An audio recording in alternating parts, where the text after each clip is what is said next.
Hi, I'm Pav. And I'm Neil. And welcome to the Top 10 of Anything podcast. Let's start the countdown.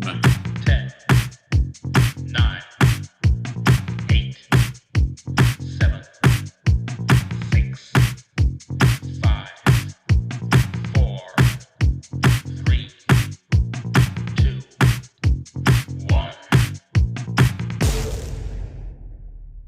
So you're sat watching a movie. Maybe you're enjoying it, maybe not, but there's such a joy when all of a sudden someone pops up on screen unexpectedly. A massive star is suddenly in the scene without warning. The movie cameo is one of the little gifts of the movies. And here is our own little gift, Neil, to give us 10 movie cameo facts. Thank you very much, Pav. So here we go. Wolverine was supposed to have a cameo in Spider-Man 2002. Hugh Jackman even flew to New York, but the scene had to be scrapped because his costume was nowhere to be found. Excelsior! Vin Diesel made a cameo appearance in Fast and Furious Tokyo Drift in exchange for the rights to the Riddick franchise. Excelsior! In a scene of Hook, there is a couple kissing on the bridge while Tinkerbell is flying over, dropping fairy dust on them and sending them off flying. The couple was actually an uncredited cameo by George Lucas and Carrie Fisher. Excelsior. Mickey Rooney's cameo in The Muppets made him one of the few actors who have acted in 10 different decades. Excelsior. Businessman Richard Branson did a cameo in the James Bond movie Casino Royale. His business rival, British Airways, edited out of their in-flight service. Excelsior! Peter Jackson and Cate Blanchett have cameos in Hot Fuzz as a homicide Santa Claus and Nicholas's ex-girlfriend, respectively. Excelsior! Chris Martin and Johnny Butland from Coldplay made a brief cameo appearance in the tail end of Shaun of the Dead, but Martin also played a decaying zombie in the comedy's climax outside of the Winchester pub. Excelsior. Snoop Dogg had a cameo in the movie It's a Very Muppet Christmas movie, but his part was cut out in the final editing. Excelsior. Michael Jackson apparently loved the first Men in Black so much that he personally called up Will Smith, slapped him in the face and said if there was ever a sequel he wanted in, Jackson acted himself in Men in Black 2 as an undercover Men in Black agent. Are you Tony's stank? Samuel L. Jackson wanted a cameo appearance in Breaking Bad, in which he would walk onto the set in Los Polos Hermanos, dressed as Nick Fury, completely unannounced, as if he were a customer buying chicken from the restaurant. Are you Tony's stank? Wonderful. Thank you, Neil. Our pleasure. Bless your heart. Okay, I don't know how I'm moving that. I don't need to move that. Welcome. We are going to do top 10 movie cameos. And someone who's here to do a little cameo themselves. It's our guest, the one and only Josh from Just Films and That podcast. Welcome back, young man. Hello. Josh. Thank you very much for having me. Well, it's so nice to now finally talk movies. We've just spent 15 minutes trying to put the football worlds to rights. We have indeed. We have. And I don't think we got anywhere, to be perfectly honest. No. But there you go. So yes, so we're here to do movie cameos. I was trying to think of what we can define as movie cameos, because sometimes movie cameos can just be a little flash, and sometimes it can be a character that's got a little bit of an arc. Josh, what would you class as a? So I don't know. That was my first question: was what is a cameo? Because at least one of mine is just someone who's in it.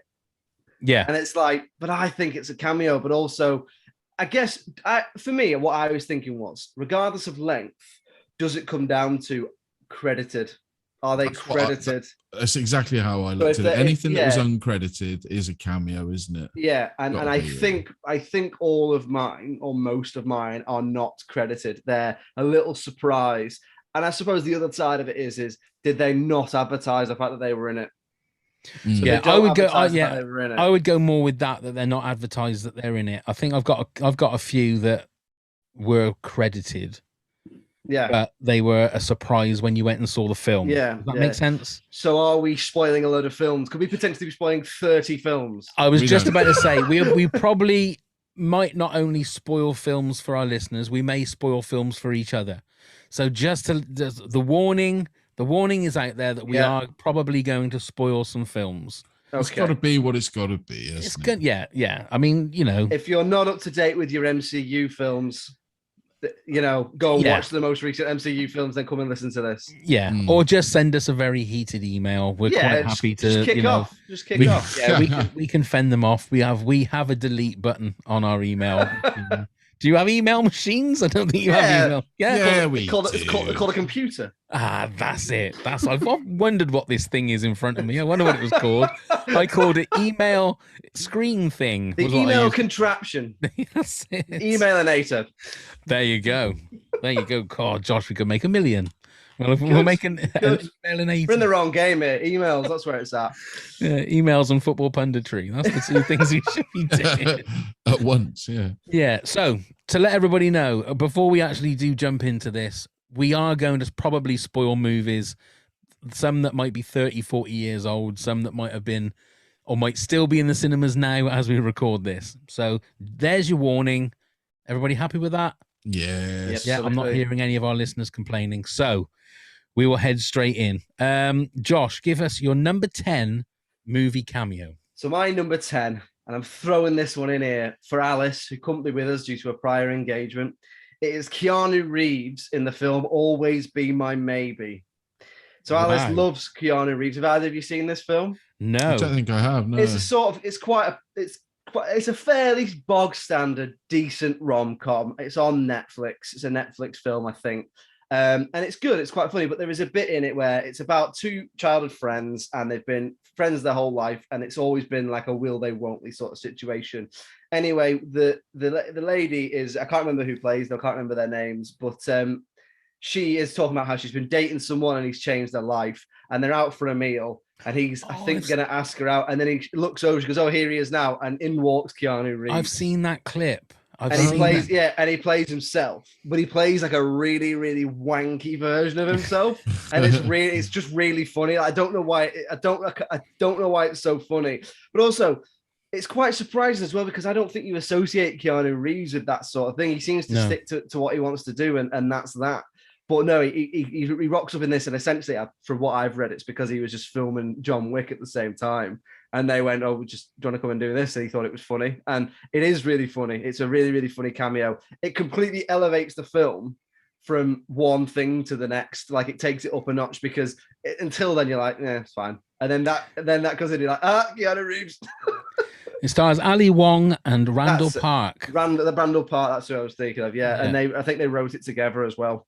Yeah, that's right. Yeah, it's worth a look. It is worth a look, but that cameo is worth it for that alone. The cameo makes it worth it. Yeah, 2019. I've definitely seen that scene because he gesticulates with his hands a lot. Doesn't he does a lot of kissing, blowing kisses, and he does a lot of really talking about his soul and talking about deeper meaning and that sort of thing, as if he's like this really higher being. It's funny. It's worth funny. I'm not doing it justice. It's worth watching. It's like you say, he's being wanky, isn't he? He is a wanky Reeves. Wanky Reeves. Wanky Wasn't Reeves. he a country and western singer? He probably was. Right then, Neil, your number 10 then, please. So mine is a Beatle, George Harrison, nonetheless, in Life of Brian.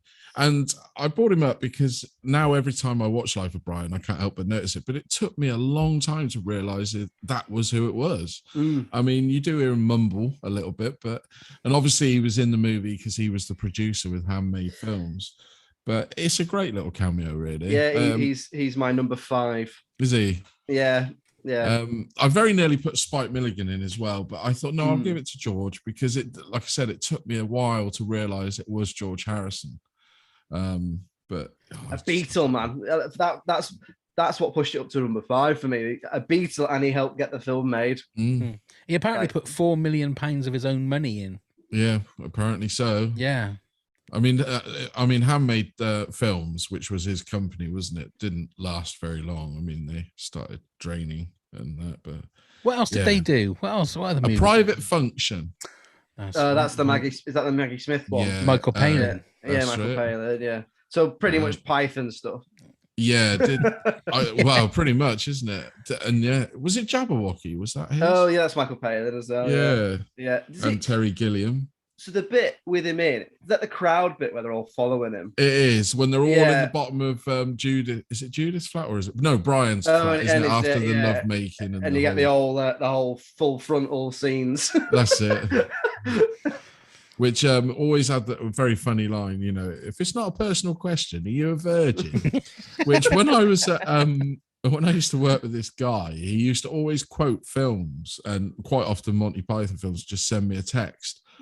And then I had a text from me and he goes, "Did you get my last text?" And I said, "No." He said, "Shit." And he checked his phone. He went, "I've just sent my grandmother. If it's not a personal question, are you a virgin?" What did she say? I never found out, but I found that hilarious. So, It's funny you say that. Are there any movie quotes that you use in your everyday life? Yeah, if somebody farts, I always go, "Did you just soil yourself?" I'm trying to think if I've got any. Thing is, I know I do it. I know I do Yeah, it, but I we all can't do. think of any like off the top of my head now. But I know for a fact that when certain things happen, I've definitely done the Shaun of the Dead one. which You know, one's like that? in the pub, can I get any of you cunts another drink? Oh yeah. I've definitely done that one. And is that when you're having lunch with your grandmother? Like, Yeah, it's a nice Sunday afternoon. Everyone's there. the vicar's there. We've gone straight there from church. Yeah. I'm trying to think of other ones.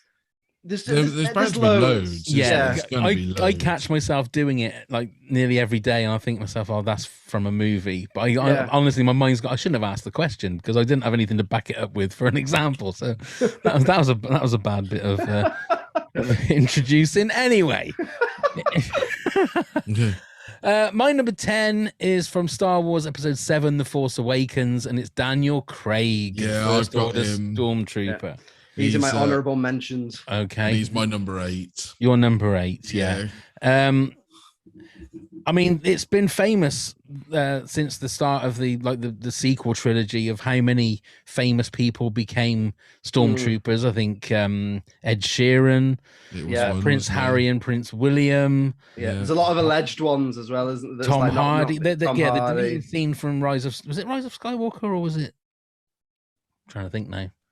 Was it The Last Jedi when they're in the lift with the stormtroopers and Tom Hardy for some reason does this Texan drawl and Last Jedi was that was Last Jedi, but apparently that was where William and Harry were in that scene as well, weren't they? Apparently, yeah. But yes, so the scene where Rey has been captured and manages to use the Force, the Jedi mind trick on this specific First Order stormtrooper, and that was Daniel Craig. But you can, once you know it, you can hear his voice. Yeah, that's what I said. I never realized that. Someone pointed it out to me, and then I was like, I couldn't stop hearing Daniel Craig's voice. Yeah. It took me a couple of watches, and then suddenly you're like, yes, you can definitely hear it's him. Yeah. So okay, that was my number 10.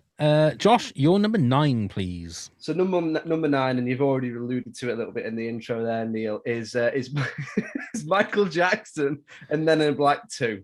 I'll tell you why I picked this. It's fucking weird. It completely jars the film. It's an example of star power just forcing their way in there. It makes no sense, but it's so strange. But I couldn't help but pick it because it was one of the first ones that came to mind. He's just there on the screen talking to Zed, and it just doesn't make any sense. It makes no sense at all. It's just Michael Jackson is there. Yeah, and he should have been one of the aliens. Really, it would have been a lot funnier. But there are a few, aren't there, in Men in Black films in the background? Usually. They show, like, I think Sylvester Stallone's in it and Lady Gaga's in it, and there's plenty of other people who are like, because it's all that thing of aliens are living on Earth as people. So, anyone who's either looks a bit weird or has some sort of superhuman ability must be an alien. And then they just went and then Michael Jackson. Well, what? Yeah, no, just Michael Jackson's in it. Yeah. It's so weird. I haven't seen Men in Black 2 for a long, long time. Do I need to return to that one? It's all right. The Men in Black franchise is a real franchise that the first movie is great, and then my God, didn't they ever Yeah, drop in so I, standards. I don't mind the third one. I think they do some interesting stuff in it, but I think the first one's brilliant, and then Yeah. the last one with Chris Hemsworth in it, I've not seen it. I'm not, I gave up on it. yeah, I I'm not just bothered. thought, If it's not the original two guys, then I'm not You know really- what? I completely forgot that they'd done that one. Yeah, and the That's worst exactly thing it. about that film is it was allegedly supposed to be a 21 Jump Street Men in Black crossover. That's right. That's Yeah. And right. it's like, why did you make that? Yeah. Like, I'd have definitely gone to see that, but the reason they didn't make it is because remember when Sony had all those email leaks? Yeah, that's right. And That's when it leaked, and they Mm. decided, I'll tell you what, instead of the fact that we've leaked it, we won't follow through, we'll just pull it. And it's like, oh, come on. Yeah, Like, yeah. Everyone wanted to see Channing Tatum and Jonah Hill join Yeah. Men in Black. Yeah. Oh, yeah. God, I completely forgot that. Men in Black International, wasn't it, or something? Yeah, Tessa Yeah. Thompson and Chris Hemsworth and Liam Chris Hemsworth, Neeson, I think. That's Emma- right. yeah, Emma and Thompson, Emma yeah. Thompson was in it. Yeah, as well. I haven't seen it. You've not like seen I it. said, it lost me. I started to watch it. I think it was on one of the I think it's on Netflix, isn't it? But No, is it? Yeah, not good. Not good. Go on then, Neil. You're number 9. So I've had George Harrison. We might as well have a stone now and get Keith Richards in Pirates of the Caribbean at World's End. Nobody more perfect to play Jack Sparrow's dad than Keith Richards, because they basically Johnny Depp modelled himself on him when he did the role, and it is a great cameo. And who knew that Keith Richards could sort of act and not? Well, he's probably pissed and. I mean, he's just being Keith Richards. Yeah, basically. but it works perfectly for what it was needed. Yeah. It's a lot better than Paul McCartney's cameo in the last. Oh yeah. Do you remember he appeared, didn't he? Yeah, he did. Yeah. So I was surprised you had one Beatle. I thought you was going to have another. No, Beatle. I didn't like that cameo so much. I thought Keith Richards one was a lot better, but Paul McCartney one, like you said, is very forgetful, isn't it? I don't think I've even seen that Pirates of the Caribbean. Was that the last one? Yeah, Salazar's Revenge or whatever. Oh yeah, they got longer and longer and more complicated. As they went And on, you have a didn't they? great villain like Xavier Bardem, and then hardly use him. It's just weak. Yeah. Honestly, yes. No. Yeah. So how many? But That's 5 they've done, isn't it? Done 5 yeah. parts. 5, yeah. And I And they're don't doing think there'll another, be- aren't they? But Not without Johnny not- Depp. Yeah, he said, hasn't he? Well, I should comment. Ongoing court case, but apparently he has said that he wouldn't do any more for any money in the world or something like that. He's basically intimated he wouldn't do any more Pirates of the Caribbean. He's not going to listen to this. He's not going to sue me, is he? No, I think but, he said he said he he's wouldn't do it done for- with Disney, isn't it? He won't work for with Disney again. Yeah. The rumor I saw on one of the numerous movie websites that I look at every day was that apparently Zac Efron was like lined up to play Jack Sparrow. So I've heard Margot Robbie, but not to play Jack Sparrow, that she'll be the lead. Oh I've right. heard that Margot Robbie will play like the lead pirate, which I think sounds great. Yeah, that sounds all right. But I don't know much about Zac. They don't need to do Jack Sparrow, do they? I mean, There's all the Depp pirates. Yeah. There's loads there's of other- them. And Johnny Depp was Jack Sparrow, so whoever steps into it, it's big shoes to fill, really, isn't it? 'Cause Yeah, he he's is not James Bond, is he? Like you can just No. fight He's another character. Captain Jack Sparrow, remember? Yeah. He's not just Jack Sparrow. savvy. Savvy, yeah. After my Bones McCoy last week, there's no way I'm going to try and do a Jack Sparrow. I topped. Do Bones McCoy. It's worse than that. He's dead, Jim. It's the eye. I talk don't know. with you. See, I look like Captain Jack Sparrow with like a pirate. Yeah, I was I going to sound say. like Bones McCoy from Somerset. That's what I You sound should have a parrot on your shoulder. I should do. Right. So that was your number 9. My number 9. He's the man that started it all in the MCU. Samuel L. Jackson, Nick Fury in Iron Man. Now, Yeah. the very first wasn't the very first MCU movie, was it? No, because Yeah. It's the first What about one. Incredible Hulk? Oh no, that was after, wasn't That it? was after. Yeah. That was after. That was yes. before the MCU went to Became- Marvel's own production company. That's and right. They were that's just right. sort of throwing some stuff out, and then here we are now. Yeah, and I can remember watching that bit at the end, and I thought, "Oh wow, it's Samuel L. Jackson. I love Samuel L. Jackson. He's talking about the Avengers. Does that mean that that's like Steed and Purdy?" I thought, I don't understand where the connection is. What's going on? And then I looked on the internet. I thought, oh, this could be interesting. All right, okay. And then they set the wheels in motion for like the next 20 odd movies in the next 10 years of 90% greatness with a few little wonky additions. But it's also just a perfect casting for a perfect little drop in there telling you what is gonna happen in the future. Yeah, and he is Nick Fury. So the character, when they remodeled it, was they used Samuel L. Jackson's likeness. So then when they came to, because they didn't ask him, apparently, when it came to the film, they went, well, we should probably ask him and pay him like a shitload of money so that it comes full circle. Exactly. And I was thinking with Samuel L. Jackson, who has been in the most franchises? Which actor? Samuel L. Jackson. I thought I read that the other day. In terms of so he's in Star Wars. So he's he's in Star Wars, Marvel, Incredibles, Jurassic Park, The Incredibles. That's 4. That's 4. So he's not in. Let's think of the big ones. He's not in Harry Potter. He's not in Fast and the Furious. Yeah. So you've also not Harry Potter, Fast, Lord of the Rings. Not in that. He's not in that. In those. I mean, there's some actors that have been in Marvel and DC. Like Andy Serkis is a big one, isn't he? See, I think Andy Serkis is the winner because he's Lord of the Rings, Star Wars, MCU, Batman. So I think he's the highest. He might be the highest. It's either him or Samuel L. Jackson, like one of the two of the highest grossing actors if you work out box office. Yeah. So there. Another little question I poke in there, look, without the actual answer. So I'm 2 for 2 on that tonight. So that's good. Right, Josh, then your number 8, please. So my number 8, again, already been alluded to a little bit, is Kate Blanchett in Hot Fuzz. Great little cameo. Again, had to be pointed out that it was her. You know, she's a comedian, isn't she, Kate Blanchett? She's absolutely brilliant. I picked her because I love the film, because I love the cameo, the fact that they've got like one of the greatest actors in the world to play Simon Pegg's girlfriend for 2 minutes. A couple of good jokes in there about, you know, seeing Bob, that's not Bob, hello there, that, you know, that all that bit. I'll be honest, I didn't have many ladies. I thought I should probably have some ladies in there as well. Yeah, great little cameo, good little film. She is in it, as I say, with Peter Jackson, but I didn't want to double up and be like Peter Jackson and Kate Blanchett or whatever. But so I picked her. Yeah, brilliant cameo. And it's a perfect cameo because all the way through her performance, you have no idea that it is her because she's got a mask on. Yeah. It's not like she takes the mask off. Yeah. She didn't take the mask off and you go, oh my God, it's Kate Blanchett. It's not until the end. And I think Joe Cornish is in that episode, in that scene as well. I think he is one of the techs. I think he's one of the CSI He might even techs. be the one that says hello. Hello there. Yeah, hello there. I'm pretty sure that he's definitely one of them. Yeah, and like Peter Jackson as well. Yeah. As the crazy Santa. And of course, he cameoed in his own movie, didn't he? Fellowship of the Ring. He was the drunk in the village, wasn't he? Yeah. He did. Not the first director to do that. No. Maybe it'll come up. Maybe it'll come up later. Maybe. So Neil, your number 8 was Daniel Craig. It was Awakens. My number 8 was alluded to on the little drops. Excelsior! The king of cameos in the MCU world, Stan Lee.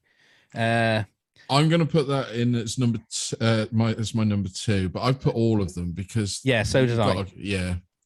That's my number 2. Yeah, I mean, it became a point where you'd be looking forward to seeing Stan Lee in whatever cameo. No matter, I mean, some of them were like pointless. Some of them were like really, really funny. Can you think of a favorite Stan Lee cameo?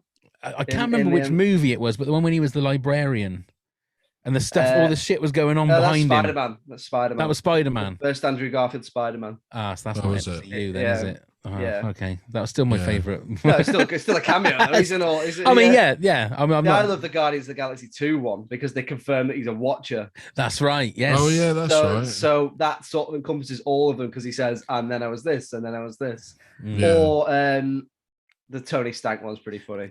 Are you Tony Stank? Yeah. I just wanted to hear that again. That is a good one. Neil, what's your favorite? I was just trying to think. Actually, I mean. Mole Rats. Yeah, but that's a great he is reading in Captain Marvel. That's right. He is. So it's like a cameo whilst he's reading about a cameo. Yeah, Kevin Smith layers. made a big deal about that. Layers. Yeah. Yeah, I don't know. Tony Stank, maybe. That is funny. That is a great one. I just love them all. They're just like Pav said, you ended up watching them to try and spot him and then find out. I mean, it became easier and easier as they went on. But yeah, it's just, to me, they were almost the cameos of all cameos, aren't they? Yeah. Because he was there pretty much in he was there in every one until he sadly went, wasn't he?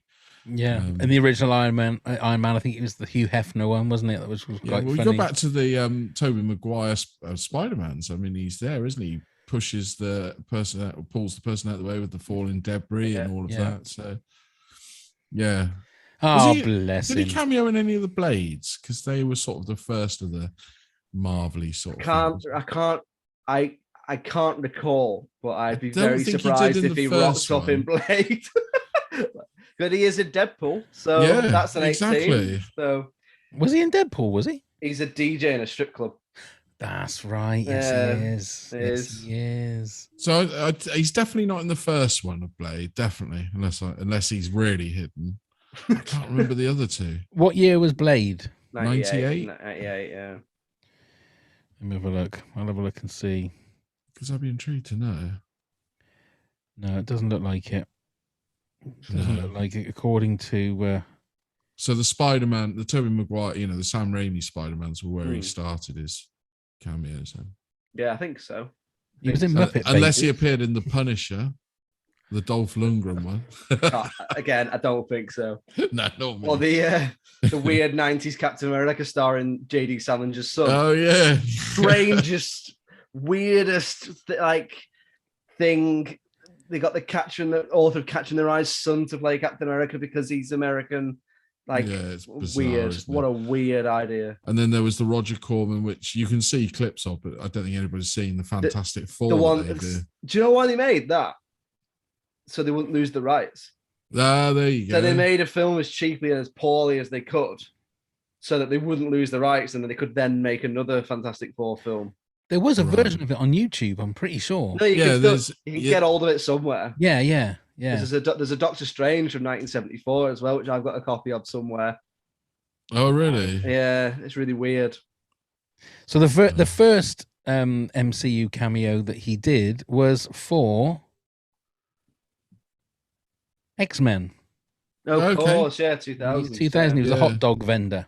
That's right. Oh, very good. Bless him. Excelsior. Indeed.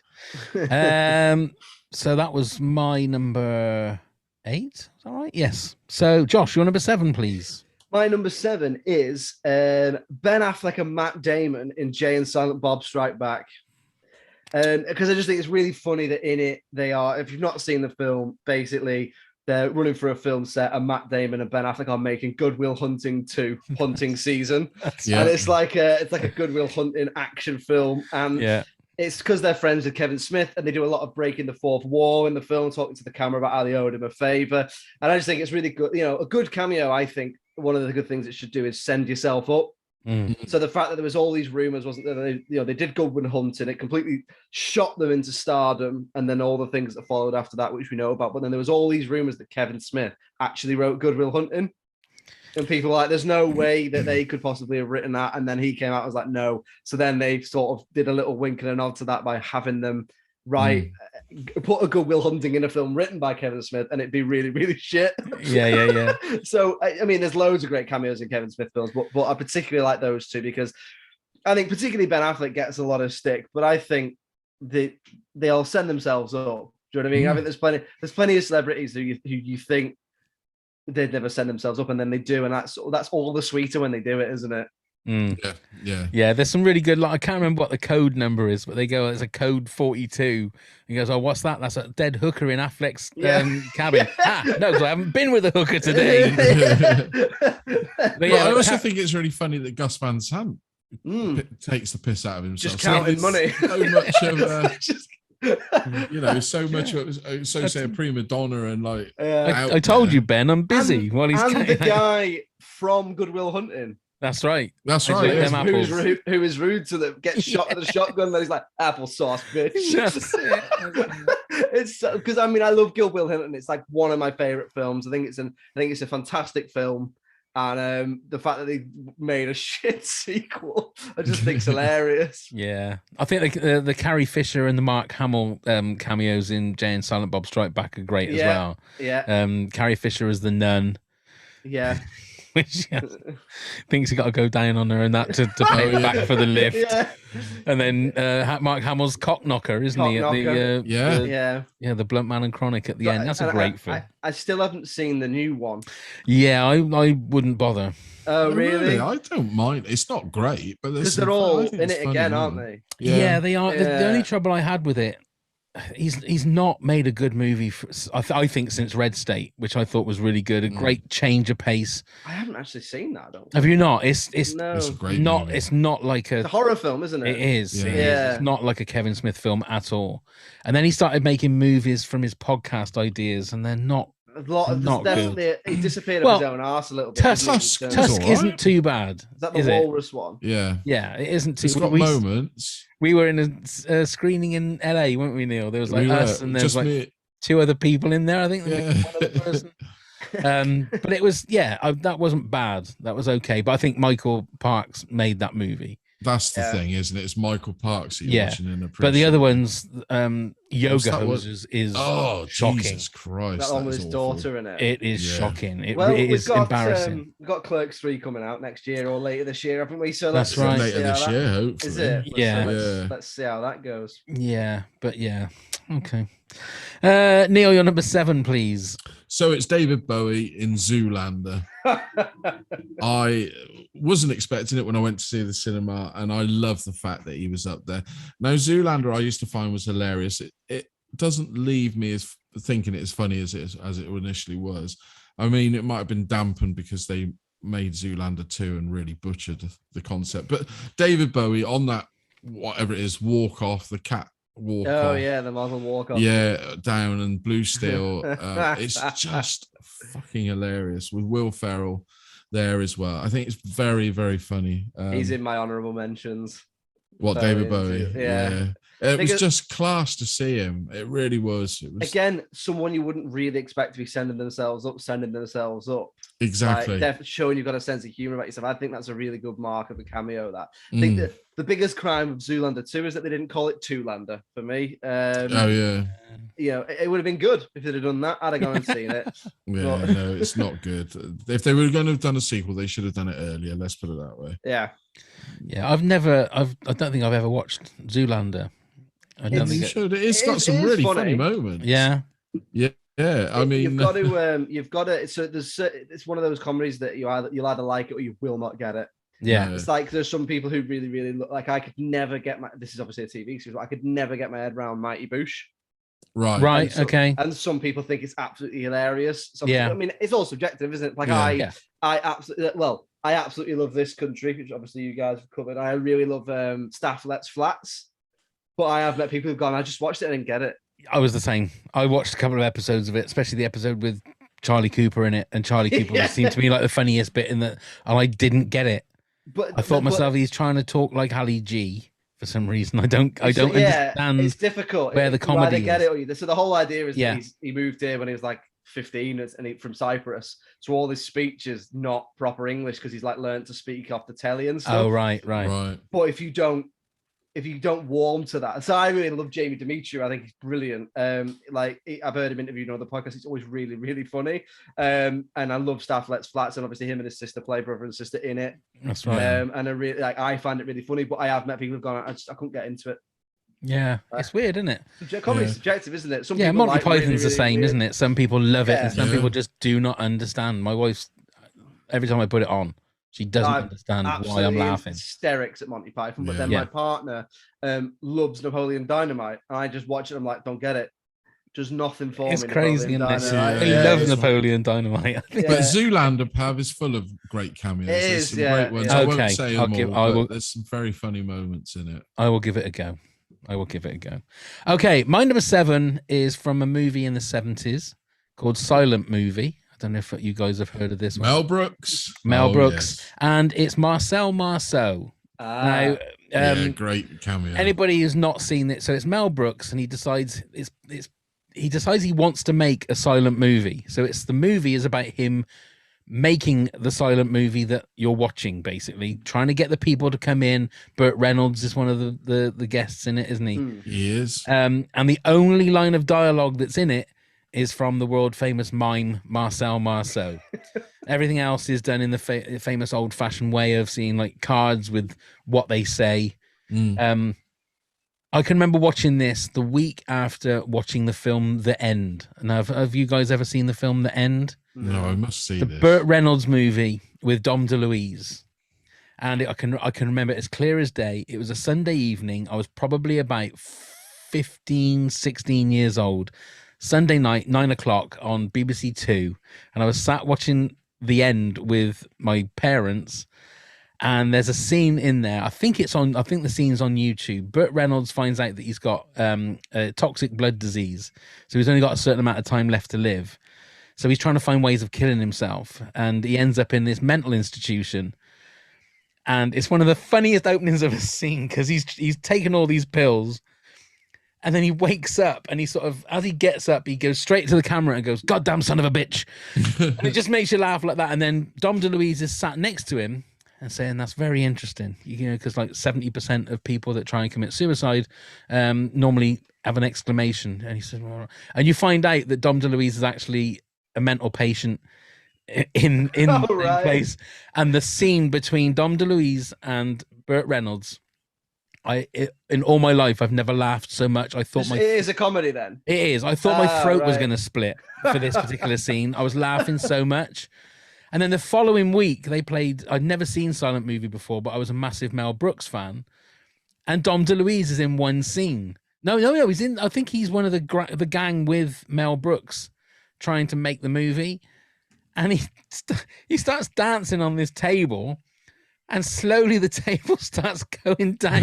And I started laughing like that. I thought, oh my God, 2 weeks on the trot. Dom DeLuise has got me. He's got me again. It's a clever one, that, isn't it, Marcel Marceau? It is so clever. It's up there with the one from Annie Hall. You know, he says there's a guy trying to impress a girl on a date and he's quoting a writer, and then the writer walks in, he goes, "You don't know anything about my work," and then like walks out again. I mean, that's definitely like for your more intellectual cinema goer. It is. I mean, the thing is, I probably didn't know at that time, the first time I watched it, who Marcel Marceau was. If anything, I thought to myself, my God, he looks like the bloke that Kenny Everett plays on the TV show. He looks just like him when he used to draw the outlines and then carry off on a bike or something. But then you realize, when you get older, you realize who it is. But yeah, that for me is a great cameo. Very, very good. Okay, Josh, your number 6, please. So my number 6 was. Did I say George Harrison was my number 5? You did, yes. Sorry, George Harrison was my number 6. Right. Apologize. Okay, so your George Harrison with Life of Brian is number 6. It is, yeah. I've got my number 5 ready to go though. Next. Okay, so Neil, your number 6 then, please. So it's Jay and Silent Bob, but in Scream 3. And they're queuing to get in the studio, which is where it sort of started, wasn't it? It's through Miramax. Obviously, the films were both financed, and that ends up why they did it back through, wasn't it, with some of the cast from there. But it was I wasn't expecting this at all, to see them both stood in the queue for the tour of the studio, and it really made me laugh. Really made me laugh. I take it you're a Jay and Silent Bob fan from the earlier movies as well, Josh. Yeah, so I love the View Askew stuff, like starting with Clerks and obviously through to the other stuff. I do. I find them quite funny. Find them quite endearing. I think that the thing is that those films are good at is the dialogue. I think if you watch them now, let's be honest, there's probably some issues around the way they've aged. I think Clerks is the worst. I think it's probably Chasing Amy is the one that people are going to hold up as like their fucking one. Yeah, I love that movie. I'm going to say it. But and as he said before, the decisions and the actions the characters take in the film are not shown to be good. Exactly. And the language that is not good in the film is used by idiots. Yeah. So that's sort of the point. So maybe people are missing the point. I don't know, but no, dude, I like Jay and Silent Bob. My first exposure to Jay and Silent Bob was in the Afro Man video, Gonna Get High. Oh yeah, But I Got High or something like that. Yeah. Like I didn't know who they were. because I got high. Yeah, Because I Got High. That's it. Yeah. How could I not remember the name of that huge hit? Yeah. And all the other ones he did. Yeah, no, I do like the Kevin Smith. yeah. I think he writes really good dialogue. It's a shame he's not done. We never got to see his Superman film or whatever. No, so they that would have been nice to have seen. But with Jay and Silent Bob in Scream 3, they replicated it, didn't they? With what's his name from Dawson's Creek and Jason Biggs and James Van Der Beek. Yeah, yeah. The sort of The the pie other way around. fucker. Pie fucker. Yeah, that's it. Oh, God. But yeah, it was just great to see them. It was a real sort of, and again, it's another little nod. Wes Craven was very good at those little nods to the camera and other things. He was another director that was very good in installing them. But yeah, it was just great to see him. And like I said, it was a real unexpected. I knew nothing about that one again. And it was just lovely to see the fellas. And not such a great Scream movie as well. No, it does take you out of the movie slightly though, doesn't it, when something like that happens? Sometimes, but not always. Not always, Yeah. Sometimes. But sometimes that's good. It's like a quick breath before the film carries on. Yeah, that's true. That's true. And especially in a horror film as well. You don't it does that little bit of levity just takes the edge off a little bit of seeing all the blood and gore. Yeah. Okay, so that was your number 6, Neil. My number 6 is Ralph Bellamy and Don Amici in Coming to America. Randolph and Mortimer Duke from Trading Places. Eddie Murphy's character gives him a pile of money, and I think it's Don Amici that says, "Randolph, we're back, we're back." They're on the street, aren't they? Like, they're on the street. Yes, because at the end of Trading Places, spoilers, they lose all their money over a $1 bet. And one for of the them life was of wheeled me, out to the ambulance, wasn't he? I always assumed he was dying. yeah, that's right. Because So I think that was Mortimer, wasn't it? Yeah. And they say, Randolph, your brother's had a heart attack. Fuck him. That's it. He don't give a shit, does he? Wheel them back in here. I love that movie, but I still don't understand what the fuck's going on at the end of it with the frozen concentrated orange juice. don't think it matters, Pav. I know that they're buying at a certain price and selling at a certain price, but everybody's shouting. How do they know who's talking to who? And they're just writing on these little bits of paper. I don't get it. Is that Trading Places you're talking? Yeah, yeah. Oh right, I see. Yeah. I couldn't remember that Coming to America. Yeah. In the middle of that McDonald's. Yeah. But yeah, I think it was just great to see them, and it just tied the movies together, which I thought was nice. That was my number 6. John Landis, weren't they, as well? So yeah. And they're both they're like back to back. Are they year after year, something like that? They're quite close together, aren't I'm they? not too sure. I think there was a couple of years in it. I'm not sure if it was John Landis. You forget how young Eddie Murphy is in those films. I know. In the first Beverly Hills Cop, he's 23 or 24. Was he? Is he really? Like yeah. So how old was he when he did 48 hours? Like young. Like I think he's only just turned 60. Eddie Murphy. Oh, you forget, don't you? He's really, so like young. you said, you He forget. must. I think he did stand up from being about something like 12. Honestly, it was something crazy like that, and then he just blew up massive, didn't he? Did you watch the sequel to Come Into America, the Amazon? No, I couldn't really bring myself to do it. I did watch Coming it, to but it America. lost everything that was charming. It's got all them in it, hasn't it? It's got like Yeah, Arsenio but it just in didn't it. have the direction or the script. It was very. Yeah, it wasn't. Sometimes good. you've got to let things lie, haven't you? Exactly. Like I haven't seen the newest one, so I couldn't comment on it. But like, stop trying to make Ghostbusters films. I'll tell you, I watched it again on Saturday because it's just become on Sky. The new one. I love it. Oh, is it good? Is it? It has got. That's 2 times I've watched it now, and although I'm a maybe wuss, I'll I know check I'm it a wuss. out then. I cried both times. Really? Maybe I'll check it Absolutely. out. I need to watch it. Yeah, Absolutely. maybe I'll give it a watch then. Bit burned from that one that we saw. Yeah, when we were in London. not the Paul Feig one. As much as thank you, then Paul, what- for talking to us on the other podcast, But that's the thing is, I think that gets a bad rap. It's not brilliant. I think so what happened with that came out, they changed the cast to women, and the internet went mental because the internet is just full of idiots. But if you watch, the cast aren't a problem with that film. I think the cast are great in it. It's just that after about an hour, I remember thinking this is good, and then after about an hour, I remember thinking the arse is just falling out of this film, and I don't really know why. Like It's just gone. It just completely lost me. I found what's her name really annoying in it. Kate McKinnon. I found her so annoying in that Ghostbusters movie. I've never watched it since we saw it at the cinema. I came out so wanting my money back. So Trading Places came out in 1983. He also directed Michael Jackson's Thriller in 1983, going back to Michael Jackson. Spies Like Us in 1985. Oh yeah, I forgot you did that. Three Amigos in 1986. I love that movie. Amazon Women on the Moon in 1987, and then Coming to America in 1988. Isn't that Amazon Women on the Moon got Sandra Bullock in? I'm pretty sure it does. Rosanna Arquette, Michelle Pfeiffer. Oh, maybe not. Maybe it's not. That one. No, sometimes she was credited as Sandy Bullock really early in her career. Yeah. Sounds like a bad joke. Sybil Danning. Well, if Sybil Danning's in it, I'll give it a watch. Steve Guttenberg. I mean, I don't know. It had a great cast, didn't it? It was a piss take. It was. Oh, was it? Oh, Rip Taylor. Had a few. Is Sandra Bullock? Yeah. But everyone but. Yeah, everyone. Maybe it wasn't that one I'm thinking of. Maybe it's another one. No. Kelly Preston. It's like trying to get a straight answer at my dad. This is Ralph Bellamy. See Ralph. Andrew Dice Clay. Carrie Fisher. Are we going to the pub for the football? Well, are we going? I'm trying to give everyone information. I mean, it's not the information you want, but I'm trying to give you information. You're gonna do the old I'm hungry. I'm your dad. Pleased to meet you. Yeah.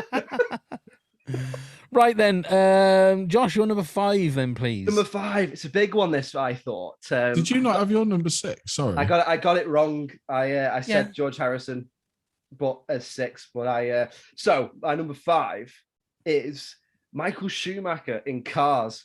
Okay. So Michael Schumacher So Michael Schumacher at the end of it. So all the way through Cars, there's an Italian Fiat, little Fiat who loves Ferraris and loves stacking tires. Luigi, I think, isn't it?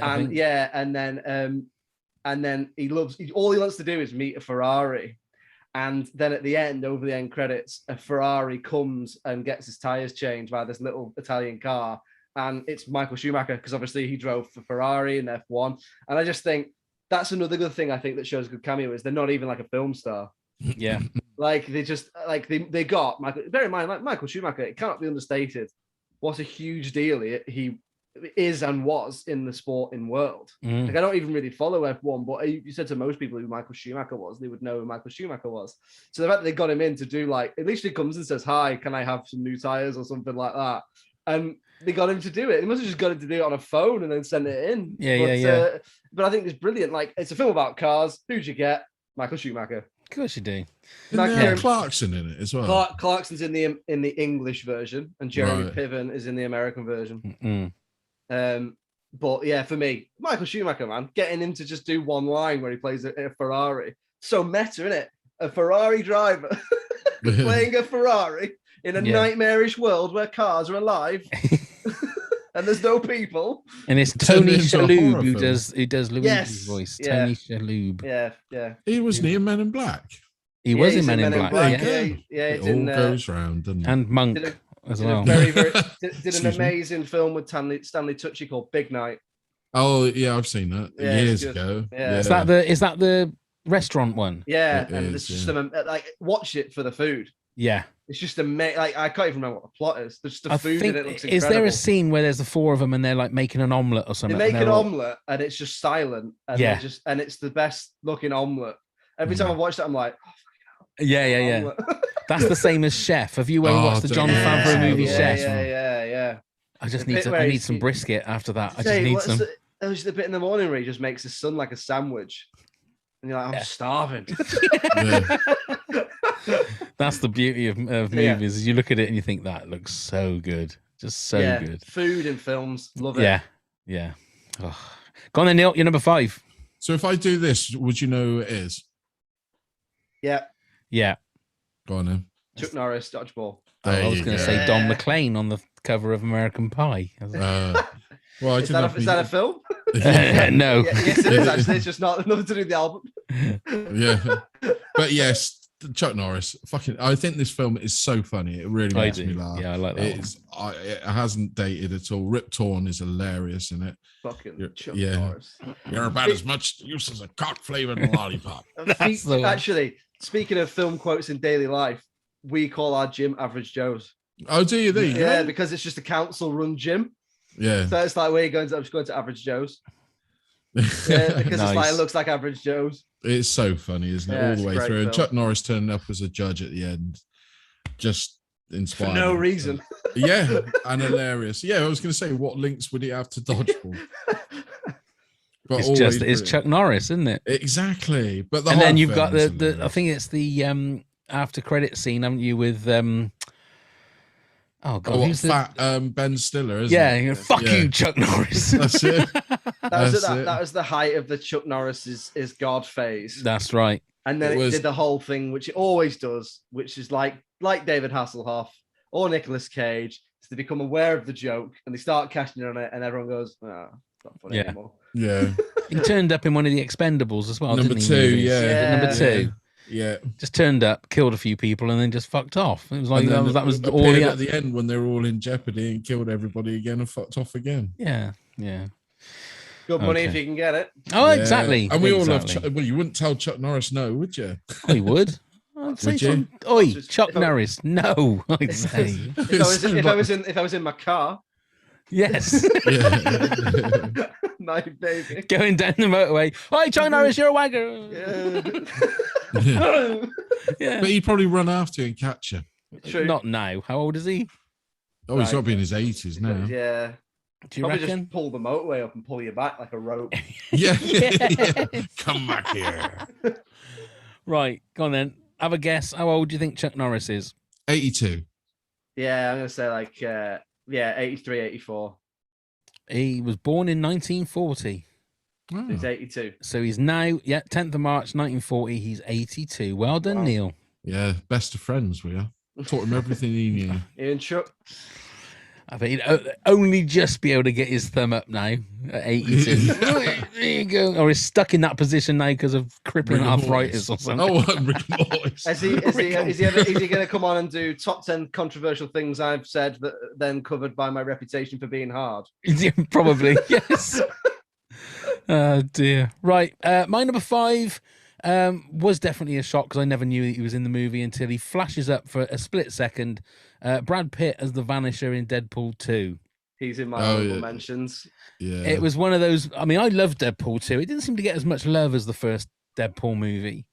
And it was just genius. It was just X-Force, was it? I think that was what they were called. Yeah. And they all ended up like dying in grisly. So yeah, I almost put them in as a team. Yeah.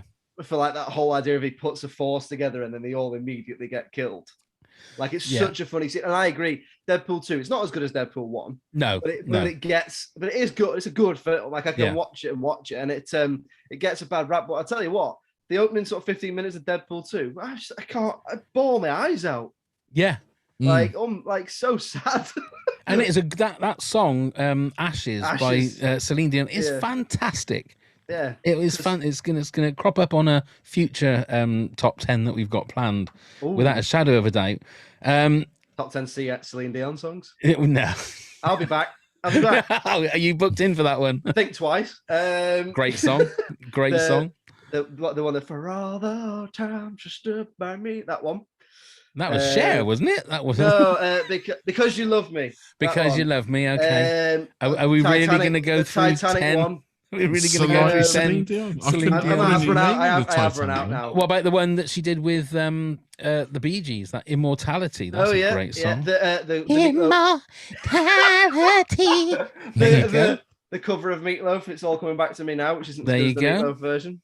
I mean, there you go. Let's just do this, right? Let's just. I'd have to leave because I only knew the fucking Titanic song, and that's it. You must have heard the one from Deadpool 2, though. Well, yeah, but I probably didn't. Have you not heard Think Twice? You've heard Think Twice. Not consciously. Don't say It doesn't do it for me. It doesn't do it for me. That sort of. I'll leave that to middle-aged women in YouTube. Welcome to Celine Dion talk here at the podcast. So yeah, it's a great. It's a perfect cameo in the fact that you had no idea. His face is up there for, I don't know, 5 seconds at the most. Do you know what he was paid for that? Go on then. 1 cup of coffee. Is that it? Yeah, he said he just went, I'll do it for a cup of coffee. Yeah. And then it came. I mean, to be fair, it's Brad Pitt. Could have been a 10 grand cup of coffee. Yeah. But yeah, apparently he just did it because also Matt Damon's in Deadpool too. Yeah. Is he? Well, yeah, he's got heavy makeup on, but he's like a fat truck driver. That's right. Yeah, I can't it's remember. The one. Yeah, when Cable turns up. When Josh Brolin comes back. Yeah. Great cameo. That's in my honourable mention. Yeah, great cameo. Okay then, Josh, you're number 4. Number 4 for me, and I'm surprised it's not come up already for you guys, but maybe it will do. It's Hugh Jackman as Wolverine in X-Men First Class. That's my number 4. And my number 4. Hey! Holy shit! So the fact that A, they get him in for clearly what is a day of filming, and B, he's got one line in it which is fuck. No, is it go fuck yourself or fuck off? Go fuck yourself. It's a 12A, so they use their one fuck to give Wolverine, and it's literally they're looking for X-Men. They walk into a bar. We want to talk to you about something. Go fuck yourself, and that's it. And it's just brilliant. It's brilliant. And the way that he chomps on the cigar, on the cigar. His eyebrow is half cocked. I love all that. Yeah. Oh, it's brilliant. It's a great cameo. And that is an underrated film as well. Because I'd agree. They just kept making sequels, and it was like, nah, the first one was good. The first 2 of those were good. Days of Future Past. Because you got to. Is it the first one? Because it's actually like the 4th one, isn't it? Yeah. or the 5th if you count the one. But of the rebrand, the rebranded ones, yeah. Great. It's a great cameo. That. Totally agree. And that line is just pure genius and funny because you weren't expecting it. Yeah, it was the first fucking Marvel, wasn't it? Is that what it was? It. Yeah. It's a hard act to follow. Whoever has to do it next to play Wolverine, because it will come. It will come soon. Well, I've been reading about people that are touted to be the next Wolverine. Who was I think? Chuck Norris. Yeah. No, he's Wolverine's Celine Dion. The two I've heard are Taron Egerton. That's the one. Yeah. And Daniel Radcliffe. Oh. But I don't know. But he is short. Wolverine is short. He's 5'3". Yeah. Oh, is he? Yeah. So Wolverine is supposed to be short.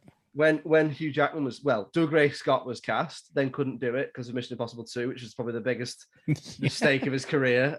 And then Hugh Jackman did it, and there's loads of outcry, a bit like when Michael Keaton was cast as Batman, that like he's too tall. Who can you name apart from Danny DeVito? Right, I can't name any 5'3" leading men, but Tom Cruise. Daniel Radcliffe is 5'4", so. Oh, there you go. Yeah, so well, I didn't know that about Wolverine. And he could easily. I mean, a lot of these actors that he can bulk up easily, couldn't he? Yeah, and Hugh Jackman gets buff in reverse. Like in the first X-Men film, don't get me wrong, he's in great nick, but it's like by the end, he's basically a bodybuilder. Yeah, that's right. Especially in the Wolverine, he was absolutely shredded, wasn't he? Absolutely shredded. Yeah. Look at that. I think that's the first time we've had the same triple whammy. Triple whammy, indeed. So there you go. So it's back to you then, Josh. We're your number 3. So my number 3, this could be controversial, right? Because this might just count as him being in the film. Oh God, I wonder if I've got the same as you for number 3. It's Tom Cruise in Tropic Thunder. Yes, that is mad. Unbelievable. So I can't remember if he's credited in it. He's not at the beginning, but he is. So I believe so in the end. But when I saw it at the cinema, I was it's great. Like it's Tom Cruise. Like he's one of the biggest movie stars on the planet, and you've got him in a big fat suit, swearing and like you've never really seen him before. It's a great cameo. It really is. It's one of the greatest roles I think. Well, Tom Cruise has ever done. Yeah, he's obviously having a whale of a time. Doing that, and they've obviously said to him, "Look, just go fucking nuts, go fucking crazy with this." And the whole bit, like during the end credits, when it's him doing his dancing and stuff, it's fantastic. It really, really is. I mean, you wouldn't know it was Tom Cruise, really, if you know, compared to all of his other stuff. But no, he's just the movie is a little bit hit and miss for me. it's all right. I used to love it. I think I've watched it relatively recently and been like, it's still funny in bits, but yeah, it's not even the first big cameo Tom Cruise has done, though, is it? Which was the other one?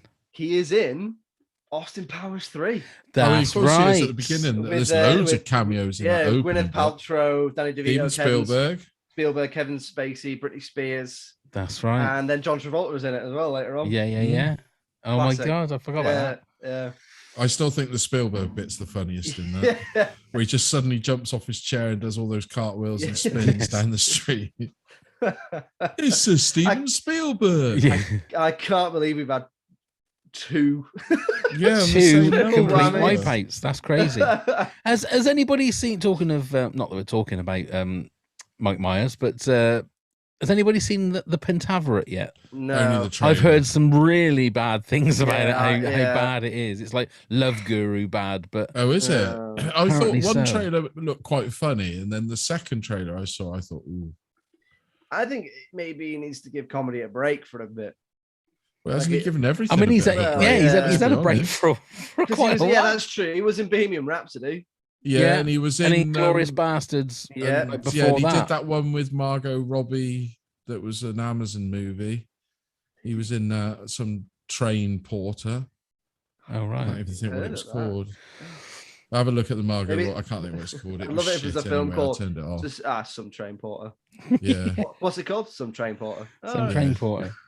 he was some Train Porter. I don't know what the film's called now. I can't remember. Margot Robbie was in it. She was the main girl.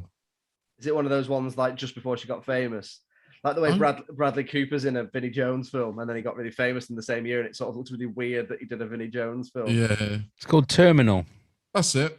with Simon Pegg, Dexter Yeah, he's in Fletcher, Well, it looks like Fletcher. it's Dexter a Fletcher.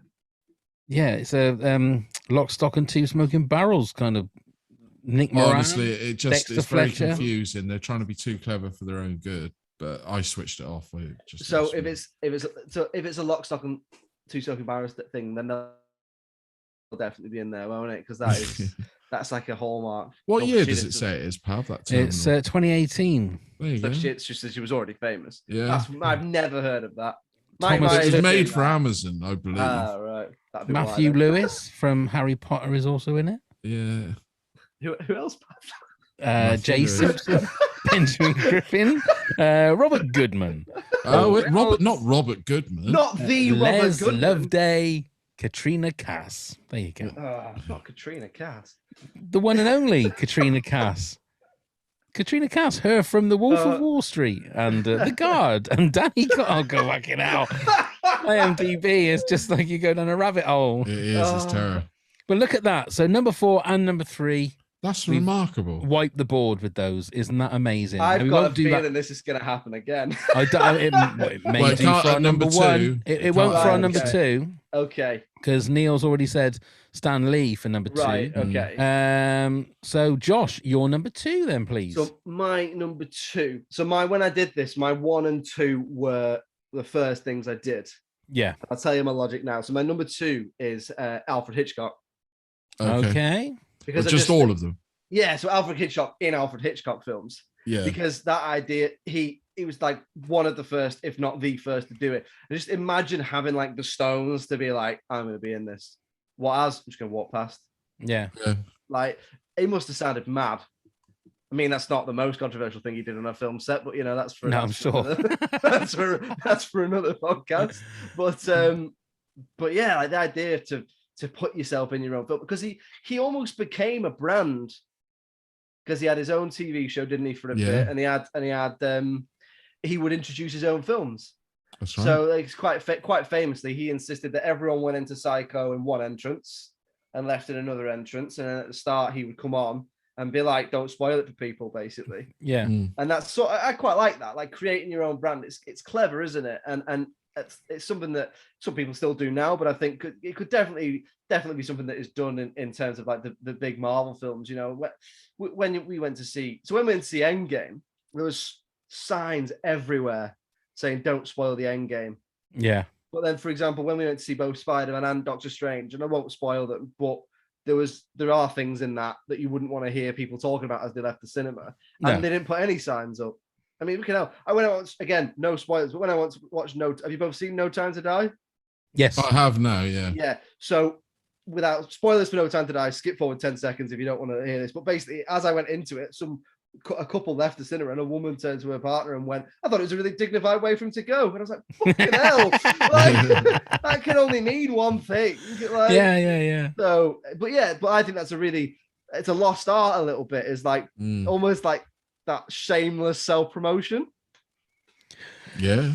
So that's why I picked he's him also a director that has his own genre. Exactly. Hitchcockian. It's his own genre. So he was a trailblazer from the start. So for him to start things like that, and not many directors have done the same thing, have they? Really? No. You get the odd. You get people who put certain people in all their films. Yeah. So like one of my honorable mentions is Bruce Campbell's in all Sam Raimi's films. That's right. Like James Gunn puts his brother in all his films. John Ratzenberger, is it? I can't say. Yeah. But he's in all the Pixar films. Pretty much all of it. He's their Doesn't Lucky Sam Charm. Raimi also use his own brother in all of his movies? Yeah, he's in a lot of them. Does as well, doesn't he? Ted, I know he's Ted Raimi. Ron Howard as well does it with brother. his brother. Yeah. There's a lot of nepotism in Hollywood. Who'd have thought? Who'd have thought? So Neil, you said number 2 was Stan Lee. Yep. My number 2, I got a feeling might be someone's number 1. It's Bill Murray in Zombieland. I watched this again about 3 days ago. I was just flicking through the movies, and it was at the point that Bill Murray turns up, and I think originally it was supposed to have been Sylvester Stallone. That's who they originally aimed for when they wrote the movie. Bill Murray's better. Oh, without a shadow of a doubt. The whole Ghostbusters thing. Yeah. And again, spoilers. The fact that he gets shot at the end after pretending to be a zombie. Is he in the second one? No, not that I'm aware of. No. I thought he might turn up in the second one. No, as a zombie. No. Oh, right. I see what you mean. Yeah, no, he was a zombie, and then no. So he's in my honorable mentions. Oh, right. Oh, I thought he might be the number 1. No, okay. He's not my number 1. Yeah, it's especially when he's dying as well. You know, the have you got any regrets? Well, Garfield maybe. And then when he died, I would love to know how many takes it took them for him to do his death scene when he's breathing, and he just keeps going. That's it. And it's like close up on like Woody Harrelson and him. You can imagine them just pissing themselves laughing, and they just not be able to get through it. The other thing as well is that one of the best things, if you follow Bill Murray's career, like if you know things about Bill Murray, you will know he doesn't have an agent. That's right. So all of his projects are pitched to him. Apparently, I don't know if this is true, so don't quote me on it. But you leave him a voicemail. So he has like a number, and you leave him a voicemail and pitch it to him, and then if he likes it, he'll phone you back. Which means that the director probably phoned a voicemail, was like, "Want to play yourself for like 10 minutes in a zombie film?" And he went, "Yeah, absolutely, I do." Yeah. You can imagine that Woody Harrelson was the guy that gave him the in because they were in Kingpin together. That's right, they were. Do you think that must have been the little bit and say, "Oh yeah, you could be in a film with Woody Harrelson, and like you say, you're going to play yourself as a sort of make believe zombie. It'd be a day's shooting." It's a great film, Zombie. And we'll off you. It is a great film. Again, another one where the sequel it took too long to make, and it's just not up to scratch. I haven't seen the sequel, but 10 years in between films. So it worked for some things, but I can't see it working for the. It's just so that it's got some good ideas in it, hasn't it? Yeah. It's got some good ideas, but not very well executed. But the original one came at a time when everything was all like slow moving zombies and the Walking Dead and all that stuff, and it made it nice and fresh. Yeah, and the way that it was filmed, with the different rules. And kill of the week, the zombie kill of the week and stuff. Yeah, it was great. I wish they'd done the TV series instead of the movie now. I think it would have worked well as you could have had a proper. The Gap's killed it on it. Yeah, you could have had a proper murder of the week, kill of the week. Yeah. The first Zombieland has one of the most heartbreaking reveals you'll ever see. Oh, without a doubt. Yeah. With a little bird. My puppy thing. Yeah. You realise what a puppy actually is. Oh my God. Yeah. Oh, yeah. But it's like some films, if you leave a gap, like for example, I think that the second Trainspotting film actually works quite well Yeah, Mm. yeah. Yeah. because they're all like 20 years older. But then like I'd be interested to see how Top Gun is, because it's getting a rave It's reviews. getting very good reviews. So I'm hoping to go and see it. I mean, rave reviews doesn't mean it's going to be good, because like plenty of stuff gets a standing ovation when people saw it and all that. But I'm excited to see how like certain things, because that must be one of the biggest gaps in a film, like, because I know the biggest one is between The Color of Money and The Hustler. That was one of them. Probably, Wasn't It's like it? yeah, a yeah, 30 odd year gap between them. But anyway, yeah, good films on Zombieland. Yeah. It is Right really then, good. before we reveal our number ones, Josh, do you want to give us a countdown of yours from 10 to 2, please? Yes, so number 10 is Keanu Reeves in Always Be My Maybe. Number 9 is Michael Jackson in Men in Black 2. Number 8, Kate Blanchett in Hot Fuzz. Number 7, Ben Affleck and Matt Damon in Jay and Silent Bob Strike Back. Number 5, George Harrison in Life of Brian. Number 6. Sorry, number 6, George Harrison, Life of Brian. I've got the reason right. I swapped them and then I forgot I swapped them. That's what's happened. That's what's happened in my notes. Number 6 is George Harrison, Life of Brian. Number 5 is Michael Schumacher in Cars as a Ferrari. Hugh Jackman is number 4 in Wolverine and X-Men First Class. Number 3 is Tom Cruise in Tropic Thunder. And number 2, Alfred Hitchcock in all of Alfred Hitchcock's films. Lovely. And Neil, if you can give us your 10 to 2, please. Okay, so at number 10, George Harrison, Life of Brian. Number 9, Keith Richards, Pirates at World's End. Number 8, Daniel Craig, Force Awakens. Number 7, David Bowie, Zoolander. Number 6, Jay and Silent Bob, Scream 3. Number 5, Chuck Norris, Dodgeball. Number 4, Hugh Jackman and X-Men First Class. Number 3, Tom Cruise, Tropic Thunder. And number 2, Stan Lee with all of his cameos. Lovely. And mine is number 10, Daniel Craig as the First Order Stormtrooper in Force Awakens. 9, Samuel L. Jackson, Nick Fury in Iron Man. 8, Stan Lee in all his cameos. 7, Marcel Marceau from The Silent Movie. 6, Ralph Bellamy and Don Amici as the Duke brothers in Coming to America. 5, Brad Pitt as the Vanisher in Deadpool 2. 4, Hugh Jackman as Wolverine in X-Men First Class. 3, Tom Cruise as Les Grossman in Tropic Thunder. And 2, Bill Murray as himself in Zombieland. So, Josh, what is your number 1 movie cameo? So you might have already guessed it by the fact that I've not mentioned it so far, but my number 1 is Stan Lee in all the Marvel Cinematic Universe. And the reason I put it at number 1, second only to Alfred Hitchcock, so after Alfred Hitchcock. So Alfred Hitchcock, he put himself in all his own films, which he directed, but Stan Lee wrote a bunch of characters and then like 30 years later ended up in them. And I can't think of a more winning trajectory than writing stuff in the 60s and then being in it in the noughties and through to, through from the 2000s, the 90s, right through. I mean, it's brilliant, isn't it? It must have been such a weird trip to see all your characters in the costumes and all that sort of stuff. So, and he's in so many, he's in so many. You're always looking out for it. And as we know, he is a watcher. So he's all powerful pretty much. So Stan Lee, for me, he is the king of the cameo.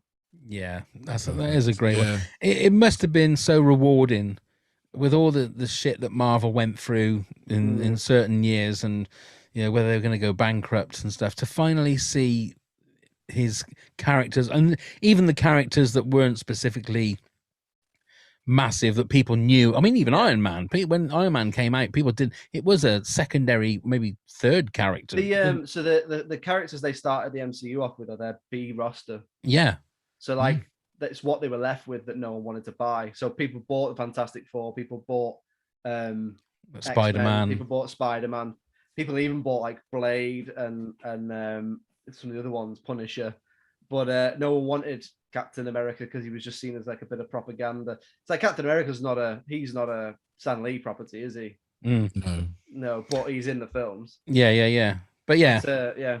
That is a very good one, Josh. I must admit, even though he was number 8 for me, I still feel it was on pure volume and success of the films alone. Exactly. He made who doesn't love Stan Lee? I mean, he made really. a business out of cameos. That was his job. Do you know what I mean? Was cameos. Exactly. Excelsior! Bless you, Stanley. Go on then, Neil. What's your number one? Well, you've already mentioned it. It's Bill Murray's Zombieland. I did write it down. I thought that was going to be your number one. Yeah. I just love the fact that, when we went to see it, did you both see it at the cinema? I mean, I did. I just saw it when it came out on the stream. I had no idea. It hadn't been spoiled for me. I was quite late to the party at the cinema to see it. Him coming on. It's a hilarious cameo. It's a great cameo. And like you said, it's over within 10 minutes with him with the world's slowest dying scene. What's not to love? And who doesn't love Bill Murray? Indeed. Who doesn't love Bill Murray? Aziz Ansari probably doesn't love him particularly. Why? That's the... There's Aziz Ansari's new movie ended up getting postponed, didn't it? Because Bill Murray apparently said something a bit inappropriate to someone, and then they complained, and Bill Murray got kicked off the movie. And sure, I think he'll be all right. I'm sure he'll be all right. Not that I'm condoning it, but I think no. I think it was one of those things that apparently Bill Murray thought it was okay to say something, and somebody took offense to it, and then the whole movie got shut down. But he is a character in himself, isn't he? I mean, when you watch him on Graham Norton, he gets them all down their drinks. Do you remember? That one? And that was great. Obviously, he rocked up at that person's party and did their washing up. And the student party, innit? Yeah, and did their washing up. I just think the guy's a bit of a legend, isn't he? Go on YouTube and put in Bill Murray no-look putt. And watch him on one of these pro-am, pro celebrity golf tournaments, and he does this no-look putt. It is fucking phenomenal. I'll put it in the Patreon video playlist, so our Patreoners can watch it. But it's crazy, absolutely crazy.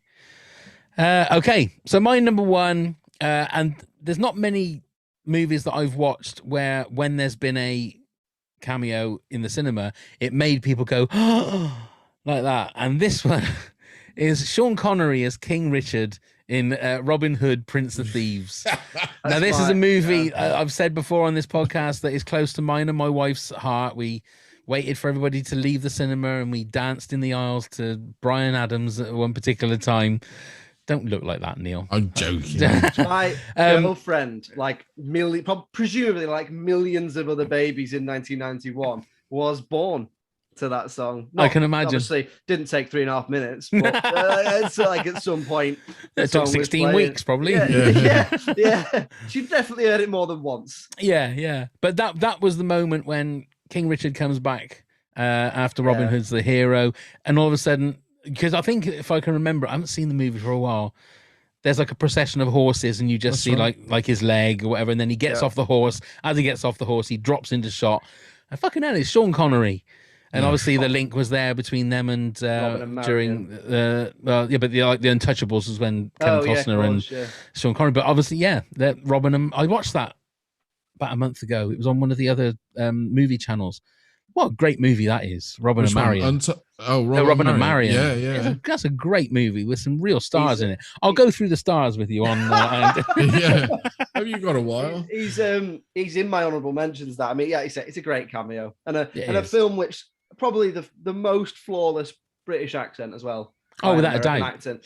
I genuinely believed he was from Nottingham in that film. Yeah. And then he walked from Dover to Nottingham in about 15 minutes. that was the best bit. There are so many. He calls up at the cliffs of Dover and goes, "I'm home." You're like, "Are you? Where?" You're not in Kansas anymore. There are some inconsistencies in that movie, but there are some fantastic moments in that movie as well. Alan Rickman is fantastic. Should have won an Oscar for that. Yeah, without a shadow of a doubt. But that for me means it's not just the fact that it's a good cameo.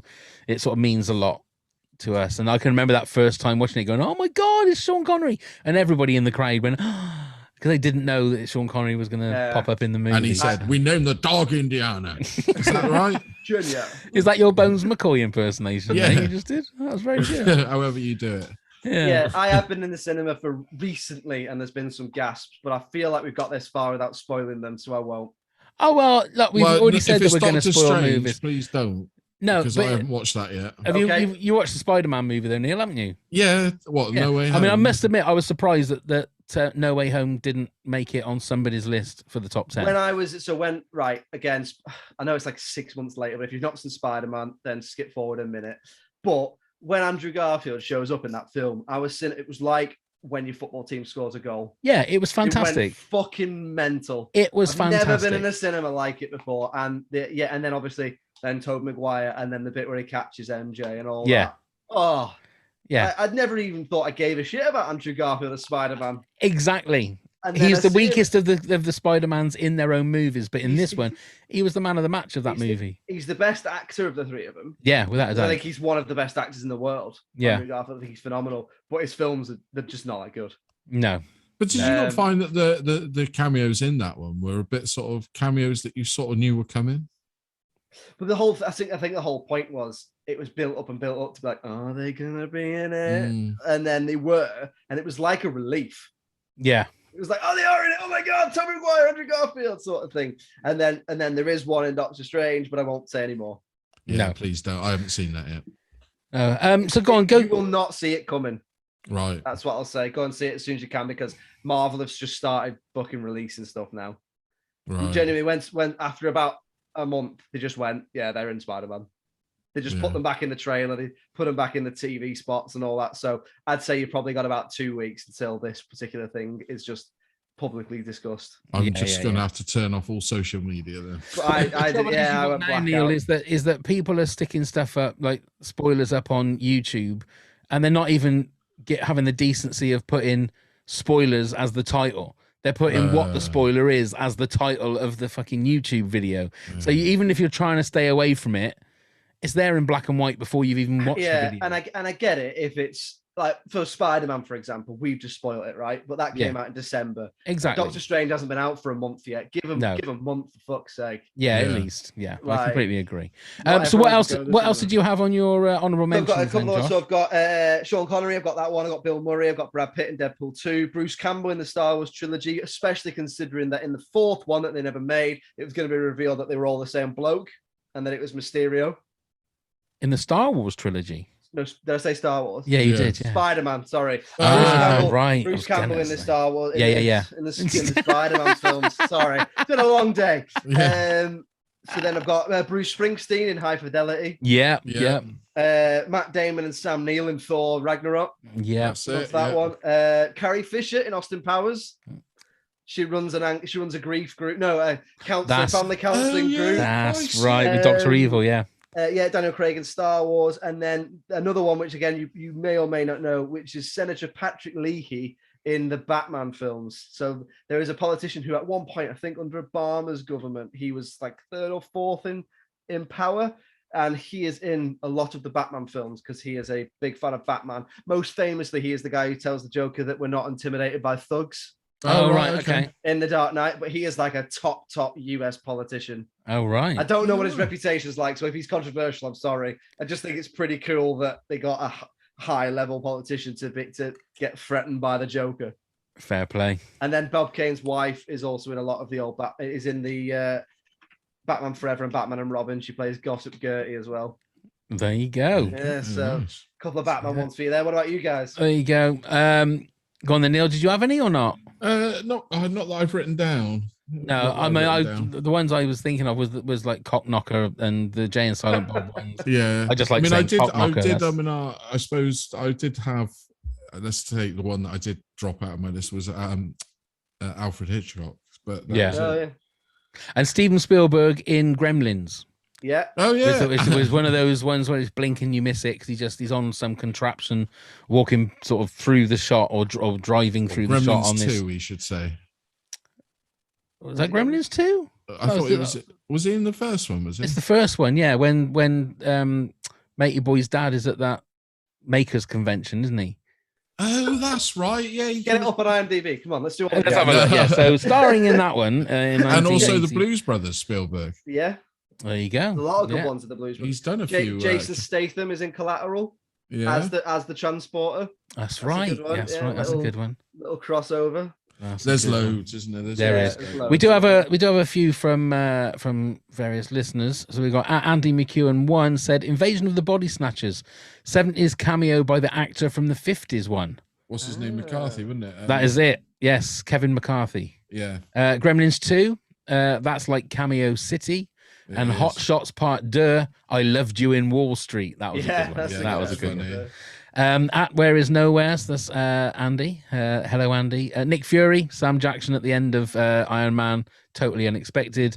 At Chatty Geek HD says, has to be Doc Emmett Brown in A Million Ways to Die in the West. Oh yeah, that's a good one. Yeah. That was a good one. Just a shame that film is so shit. It is. It is. Yes, it is. And at Connor Brosnahan says Bruce Willis in Loaded Weapon 1. Yeah, that's hilarious. That is 'Cause great. They blow his caravan up, don't they? And they attack him, and he comes out of the flag, and he goes, "He's over there." Yeah.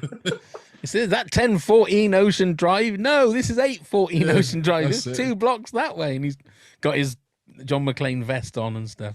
He's done a few Willis, hasn't he? Ocean's 12 plays himself. That's right. The Player. He was in that with Julia Roberts. Yeah. Sort of, he was playing himself in that, wasn't he? Yeah. A load of people play themselves in that, don't they? That's a great movie, They do. isn't it? They do. I That haven't seen that one for years.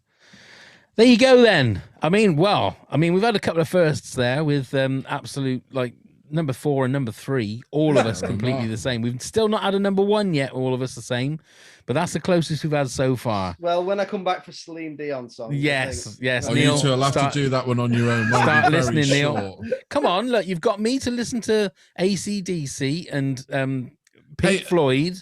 All right, Rumors. I will listen. I have listened. You've got to listen to I have Celine listened Dion's to some greatest Celine hits. Dion. I just can't remember any fucking song. Plus the fact that there's your love of Titanic as well, so I mean, you know that one. That's probably one of the worst movies ever made. There you God, go. this will be like your Room 101. This would No, make me there you go. Go on then, Neil. Tell everybody how they can get in touch. Yes, you can find us on all the social medias at Top 10 Pods. You can email us at toptenpods@hotmail.com, where you can ask us any questions or even suggest some top 10s yourself.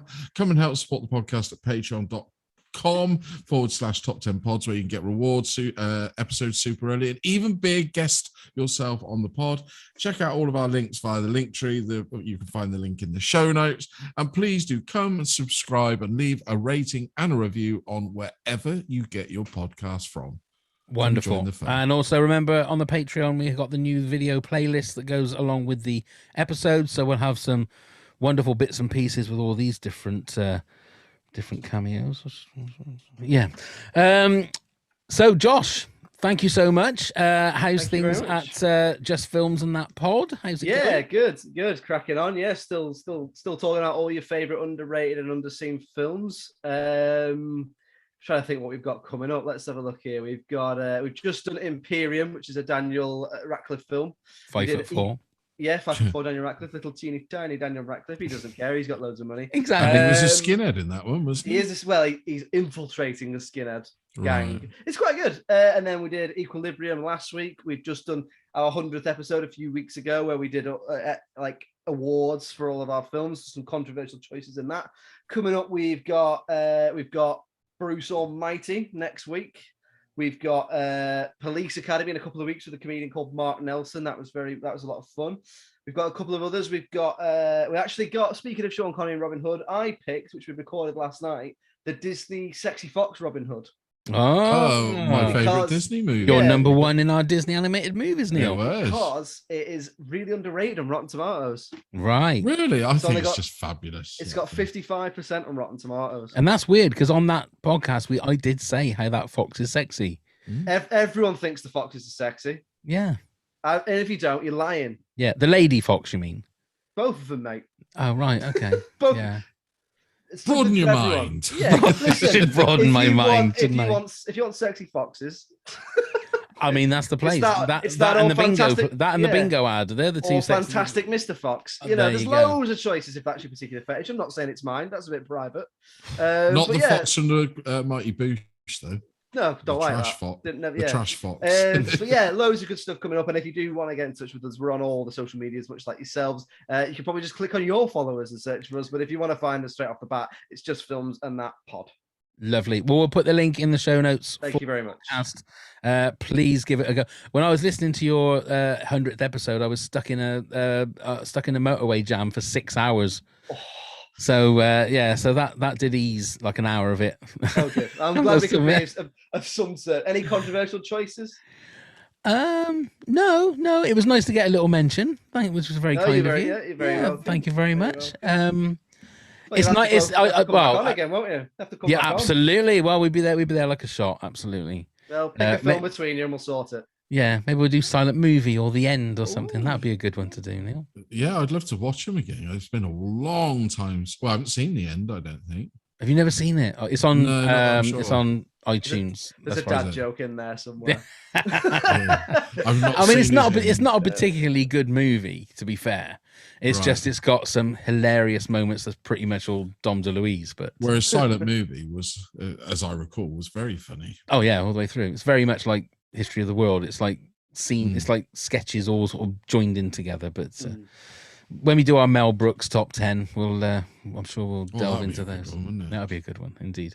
Josh, thank you so much for joining us, mate. Thanks very much, chaps, and I'm sure I'll see you again sometime if you like me. I'm sure you will. I'm Great to sure see you, will. Josh. Take Oh, care. Give our love to Celine Alice. Dion. We'll Give do. our love We'll to do. I'm Alice. sure she'll be on. She's just otherwise engaged this evening. Indeed. Thank you, Neil.